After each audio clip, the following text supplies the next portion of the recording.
நண்பர்கள் அனைவருக்கும் இனிய காலை வணக்கங்களும் வாழ்க வளமுடன் என்று வாழ்த்துக்களையும் கூறி மகரிஷியின் வாழ்க்கை மலர்களிலிருந்து நாள் ஒரு நற்சிந்தனை. மார்ச் 6. ஊன் உடலே வாதனம். நாம் சமுதாயத்தில் ஓர் அங்கம். இந்த உடல் சமுதாயத்தின் சொத்து. அதனை கெடுப்பதற்கு நமக்கு அதிகாரம் இல்லை.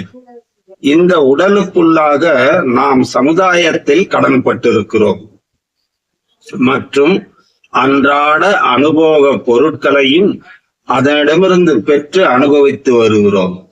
இந்த கடனை திருப்பி தரும் வழியே கடமை எனப்படுகிறது.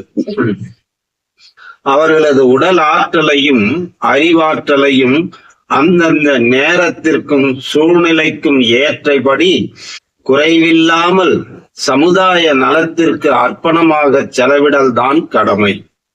உடலை கொண்டுதான் இந்த கடமையை ஆற்ற வேண்டும். உடல் நலக் குறைவு ஏற்படும் போதும் நலிவுற்ற போதும் சமுதாயம் நம்மை கவனிக்க வேண்டி வந்துவிடுகிறது. இதனால் சமுதாயத்திற்கு வரவேண்டிய வரவும் நின்று போய் மருந்தென்றும் உபசரணை என்றும் நம்மால் சமுதாயத்திற்கு இழப்பு உண்டாகிறது. எனவேதான் கடமையை வகைப்படுத்தும் போது உடல், குடும்பம், சுற்றம், ஊர், உலகம் என்று உடல் கடமைகளை மற்றவற்றின் முன்னால் வைக்கப்பட்டது.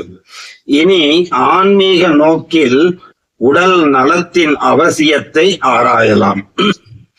இதுவரை மனிதனிடம் ஏற்பட்டுள்ள கலங்கங்கள், பாவ பதிவுகள் நீங்கினால்தான் உயிருக்கு வீடு பேறு, விடுதலை கிடைக்கும். பாவ பதிவுகள் எப்படி போகும்?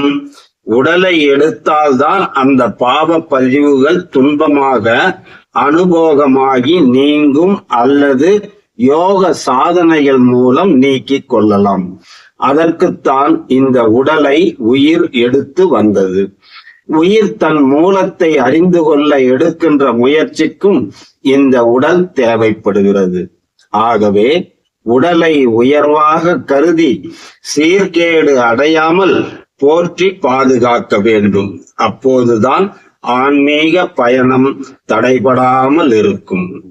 வாழ்க வளமுடன். அருள் தந்தை அவர்கள் பிறவி பெருங்கடல் எனும் இந்த நீண்ட பயணத்திலே நாம் சிந்தனையை உயர்த்தி அறிவை தெளிவுபடுத்தி வாழ்க்கையில் முழுமை பேறு அடைவதற்கு என்ன செய்ய வேண்டும் என்றால் இந்த உடலையே தான் வாகனமாக கொண்டு செயல்பட முடியும்.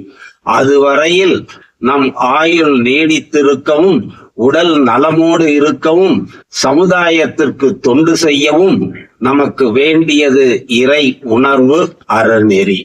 இதனை நாம் பின்பற்றி நமது உடலை பேணி காத்து அதன் மூலம் தொண்டாற்றி நாம் வாழ்க்கையில் முழுமை பேறு அடைவதற்கு இந்த உடல்தான் வாகனம் என்று கூறி இன்றைய சிந்தனையை நிறைவு செய்கிறேன். வாழ்க வளமுடன்.